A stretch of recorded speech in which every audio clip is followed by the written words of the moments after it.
Elien, I would like to ask you about your work in Congo, in Eastern Congo. What did you do there, and why did you decide to visit Congo and work in Congo? Actually, the first time I went there was because I was studying international politics, international relations, and was doing my thesis for my master, and I was looking for a case about food aid, food procurement, and the lobbying around it. And you know, food aid is often also used as a political tool, and still, I think it's been 8 years since I wrote that thesis, but now it started to change a bit. But it's been a long time. It was often actually shipped from faraway countries to the region where the food aid was needed, and then you have the problems that the food is not known by the people, and it costs a lot for transport. But like, for example, the US, they just wanted to sponsor their own transport companies and get the rest of their foods away and sponsor their farmers. But food aid should be about the needs of the people, and was already a lot of lobbying going on, and I was looking into the lobbying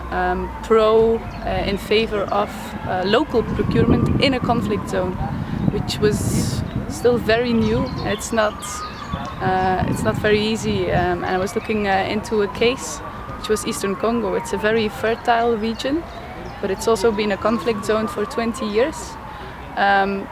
But that doesn't mean that everybody is a refugee. There are groups of the population that need food aid, but there are other groups that are still farming. And if you just drop food aid there, then they can't buy with the local, they can't sponsor their own local economy anymore. And maybe those farmers that were still producing, they would lose their income and in the end also be dependent on food aid. So that was the reason why I first went there. And I knew that it was, especially for women, a very hard. They say it's the worst place to be a mother, according to Save the Children, and the worst place to be a woman when it comes to sexual violence. It's really being used as a weapon in the war. So I had all these information. I had this information, and I went there, but I must say, when I arrived there, I realized that I had forgotten something. I had forgotten that people also do just very random things, that people also are trying to build their society. It's not only destruction, a lot of it is destructed, and a lot of problems the people are faced with. But in the same time, you can see that people are not waiting until the war goes over. They're also building things, creating things. I was very impressed by that. I didn't have time because I had to do my research, but I talked with a lot of people, and I found the answers for my research, but I returned with a lot of more questions. I was wondering how I really could get to know the lives of those people, and I realized that I couldn't learn it from books. It could help me a bit, but that I had to take more time. So I decided that I had to go back. So I worked a bit and saved up a bit of money, and then I just went and gave myself, listed up these questions, and went back and gave myself more freedom just to talk with the people and just to go from one group to another group and see how are they organized, because it's a region without any official structures functioning or left, but it's full of structures, social structures. So I try to discover, explore those structures, and I wrote a lot of things down. I learned a lot, but then I had this second problem. How can I bring this story? How can I create a better portrait, a better picture of those women in Eastern Congo in a more balanced way than all the other stories only show the women as the victim, but I wanted to show, like, in a more balanced way, who they are. So the writing was okay, but didn't feel very satisfied yet. So a year later I went back and just gave myself 3 months with a small camera that I could manage myself. And I just chose a couple of, like, 3 groups, and within each group one main person I wanted to just follow. No questions prepared, no scenarios, just follow them and see what happens in their lives, what conversations come up, and so on. So that's what I did, and I thought, I'm not a documentary maker, so I didn't leave with the idea of coming back with the materials for a documentary.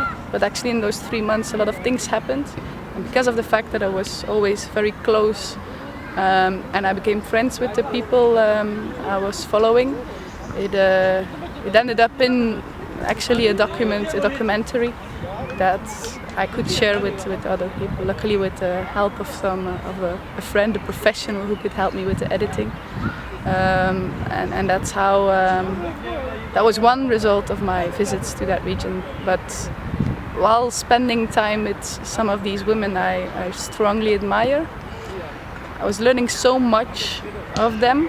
I saw how some of these people, they have very limited resources, they have very limited opportunities, and they live in difficult circumstances, and still they manage to create something or to do something for the others in the society, for their peers or for their families, friends, or refugees from the neighboring villages. And it inspired me as well, because I always thought I am always very busy, but when you look again, you can always do more for another. So when I realized that they did so much for another with so many possibilities, I also started reflecting on my role, engagement in society. So it started at very small. I had a friend who was dreaming of a local friend there in Congo, Eastern Congo, who really loved football, such a simple thought. And for her, it's also a way of forgetting the stress and all the responsibilities in this difficult conflict context. And she also believed that it would be good for the other girls. From time to time she started playing football because of International Women's Day or another opportunity. But she couldn't build up a competition because the roads are horrible and it costs too much to make a team come to Butembo or to make the trip to the other town. So I started, she is a beer seller, she sells beer. I started selling beer myself in Belgium, and with what with the money I gathered because of that new business, I started paying for the football competition, and now it became much more. Not only we have a competition with 6 teams, we also see that other teams have been created nearby in the same villages or nearby towns. It started a sort of dynamics. And the teams also start investing in social projects, like we also help out with school. We also help them to get access to training, education. And it's not that I've started it. It were always their ideas, their dreams. And they were trying to get things done.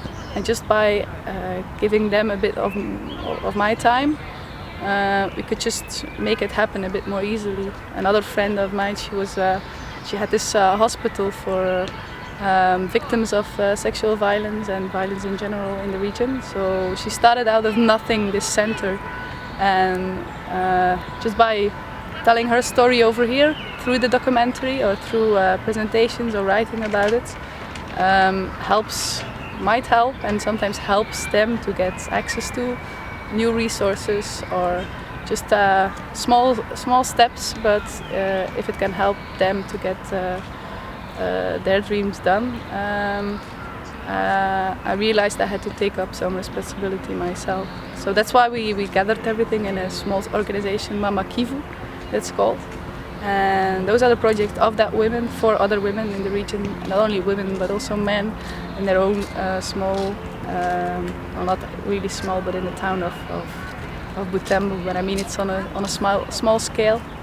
And for that reason, I know I'll be going back very often to Congo. So it started just with a paper or a thesis, but I think it's now a project that will last. It will continue for many years. I think. I hope that one day there won't be the need to help them out with an extra effort to help their dreams come true, but we'll see what happens next year and the year after and see where it gets us. But I believe that Congo has become a big part of my life now. Do you spend your time and money to help people in Congo?